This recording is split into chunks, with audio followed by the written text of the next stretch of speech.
ako ng comprehensive vehicle insurance pero may babayaran pa rin ako if magkaroon ako ng claims? Hello guys, it's 2024 and we are back once again to help you understand the vehicle insurance industry here in the Philippines. Kaya pakidouble tap muna ang screen at i-follow kami para lagi kayong updated sa mga topics natin dito. So para sa frequently asked question number 21, kumuha na nga ako ng comprehensive vehicle insurance pero may babayaran pa din ako if magkaroon ng claims. Ano-ano po ba ang mga out-of-pocket expenses na i-shoulder ko once magkaroon ako ng claim? Dalawa po ang maaaring i-shoulder once mag-claim po kayo. Una is ang participation fee o yung tinatawag natin na deductible. Hindi ko na po ito i-elaborate since na-discuss ko na po ito sa mga previous videos ko. Pangalawa is ang tinatawag na depreciation.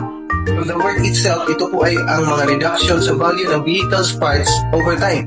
Example, may aksidente po tapos nasira ang side mirror mo at base evaluation ng shop, kailangan na po itong palitan. So for example, ang cost to replace the side mirror is 10,000 pesos. May isi-shoulder po kayo between 2,000 to 4,000 pesos depende po sa age ng vehicle nyo.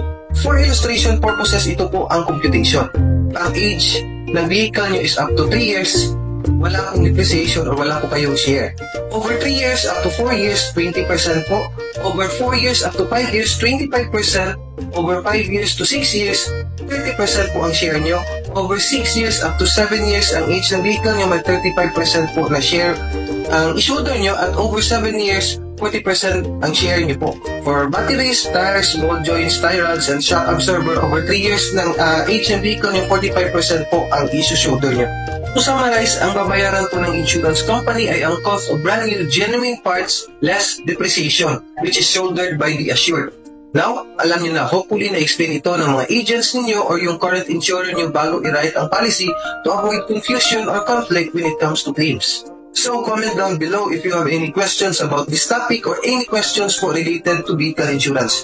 We are here to help you po. Ingat! Nabangga ang kotse mo, pwede mo ba itong ipaayos kaagad?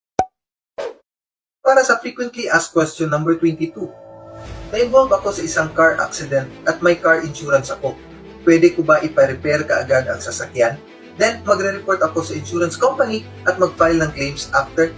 Sagutan natin yan pero pakidouble tap muna ang screen at follow us para lagi kayong updated sa mga topics natin dito. Alam mo ba kung ano ang dapat mong gawin kapag na-involve ka sa isang car accident?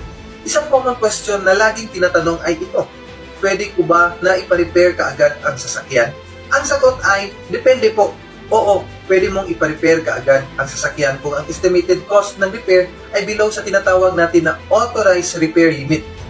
Pero kung lalagpas ka sa limit, sorry na lang, hindi mo pwede itong ipa-repair kaagad na hindi alam ng insurance company kasi isang grounds po ito for denial. Pero teka, ano nga ba ang tinatawag natin na authorized repair limit?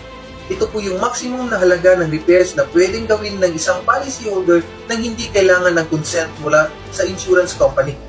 Paano nga ba ito kinocompute? Simple lang, ang deductible plus towing fee lang ang kailangan mong tandaan. Halimbawa, kung may deductible ka na 5,000 pesos plus towing fee na 500, ang authorized repair limit mo ay 5,500 pesos. Pero, bago ka umaksyon, importante na alamin mo muna kung magkano ang authorized repair limit mo. Pwede mong i-check ang policy mo o tanungin ang agent or insurance company para sigurado.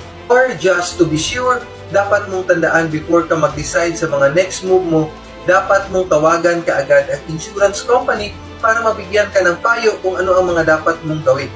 Kung nagustuhan mo ang video na ito, don't forget to like, share at mag-follow para sa iba pang helpful tips. Salamat and see you sa mga next videos po namin.